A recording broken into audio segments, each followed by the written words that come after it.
Coming up, I will discuss why clearly communicated messages are the secret sauce to success. Let's get started.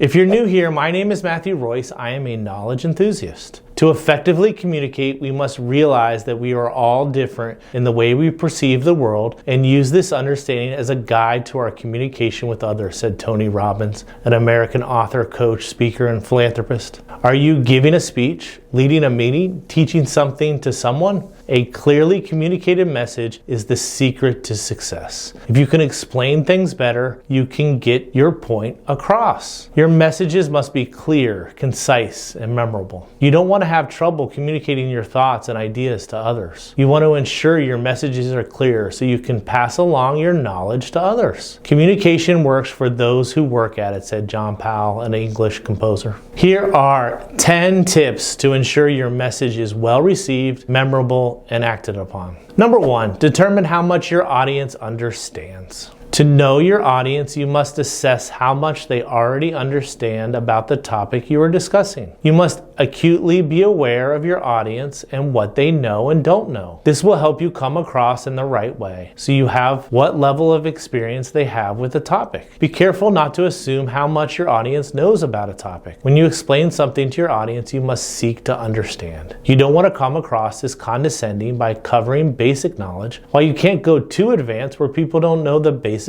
of a topic. It's also crucial to avoid the curse of knowledge, a thinking bias when someone communicates with another person unknowingly assuming the other person has the same expertise to understand. You could ask your audience on a scale of 1 to 10, 1 being you don't know much about the topic, where 10 is where you know a lot, what would you rate your level of knowledge on this topic? Number 2, hook your audience with the why. Why should people who listen to your message care about what you have to say? It would help if you made your message meaningful to other people. It would be best to convince your audience why they should spend their precious time with you. For your audience to listen to you, they must be genuinely interested in what you are saying. It would help if you piqued the interest of your audience so they keep listening and are excited about your ideas. The why should start from the beginning of your message, the opening. Number 3, break your messages up into smaller ones. Big concepts can be intimidating. However, when you break up a complex topic into smaller chunks, they are easier to understand. That's why lists or step-by-step instructions are so popular. Your audience doesn't want to consume your entire message at once. We are bombarded with tons of information every day. Too much information can lead to cognitive overload in the brain.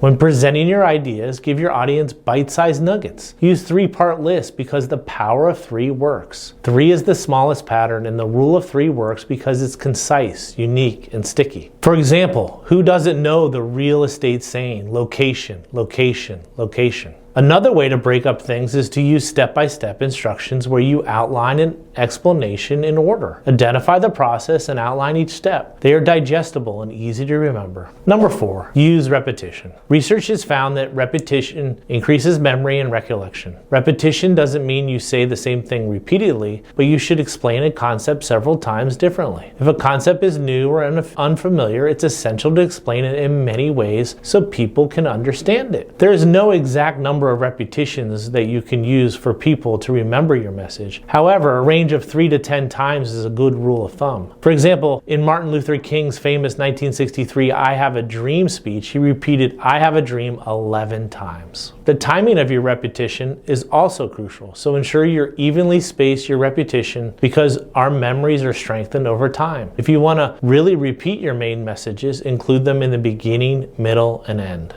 Number 5, keep it simple. If you can't explain it simply, you don't understand it well enough, said Albert Einstein, a theoretical physicist. The best messages are simple and straightforward. Avoid using complex sentences and big vocabulary words. Yes, you may feel intelligent and intellectual using unique words, but these words can distract from your message. For example, your audience may have to Google a word or ask you what a word means. This will distract your audience from remembering your messages because they are fixated on one word you said.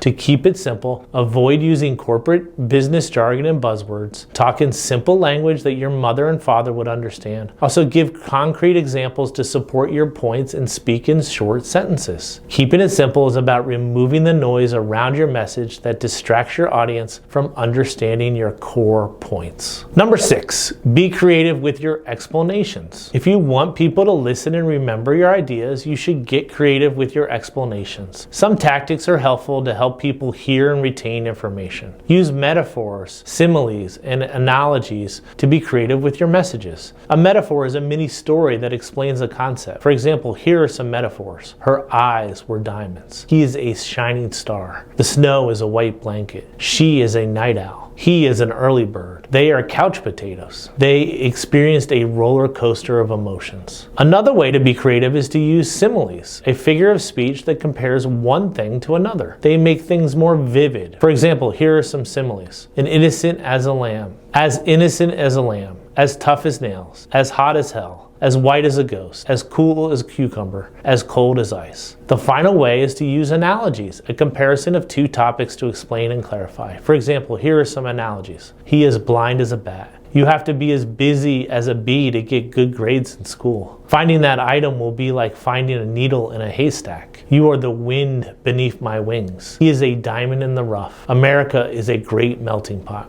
Number 7, use visuals. People think in images, not words. You must create a visual image of your message. People will remember what you have to say more when you use visuals. The human mind processes an image 60,000 times faster than a word. Visualizations are vital as words. For example, you could use a Venn diagram to explain the differences and similarities. Examples of visuals are symbols, maps, graphs, tables, charts, illustrations, and photos. Number 8, notice body language. You must pay attention to your audience's body language to ensure your message resonates with them. Nonverbal feedback shows if your audience is confused with your messages. Body language will tell you if your audience is interested in what you have to say or not. Learning to decode body language is powerful to ensure you are making sense. Look for cues with your audience's body language. For example, if they wrinkle their eyebrows, slump down, or have wandering eyes, they are confused or disinterested. If they are leaning forward, making direct eye contact, and their mouth is relaxed, they comprehend what you are saying. Number 9, make phrases mnemonic. Do you remember the rhymes I before E except after C for the spelling rules, or righty-tighty, lefty-loosey on how to turn screws? These are mnemonic devices, a pattern of letters, ideas, or associations that help you remember something. If you want your audience to remember your messages, add some mnemonic phrases so your audience can remember your key points. These phrases will help your audience store and retrieve the information later. Number 10, save most critical info for the beginning and end. People are more likely to remember the first and last things you say. You should emphasize your most crucial information at the start and end of your messages. Please take advantage of our cognitive biases. For example, our anchoring bias is where people rely too heavily on the first piece of information they receive about a topic. This is why it's tough to change first impressions. Another example is recency bias, the tendency to favor recent information experiences over historical events. Recency bias places too much emphasis on fresh experiences, even if they are not the most relevant. The human brain uses its limited mental energy to remember recent data over things that happened long ago. Okay, let's bring it all together. First, if you like what you saw here, please hit the subscribe button below. Make sure to communicate your idea quickly and keep it short to the point, said Paul Bailey, a British author. There are 10 powerful tips to help you ensure your messages are clear. Determine how much your audience understands. Hook your audience with the why. Break your messages up into smaller ones. Use repetition and keep it simple. Furthermore, be creative with your explanations. Use visuals. Notice body language. Make phrases mnemonic. And save the most crucial information for the beginning and end. Clearly communicated messages are the secret sauce to your success. If you clearly communicate your messages, people will more likely listen, internalize, and act on your ideas. Thank you for watching. Until next time.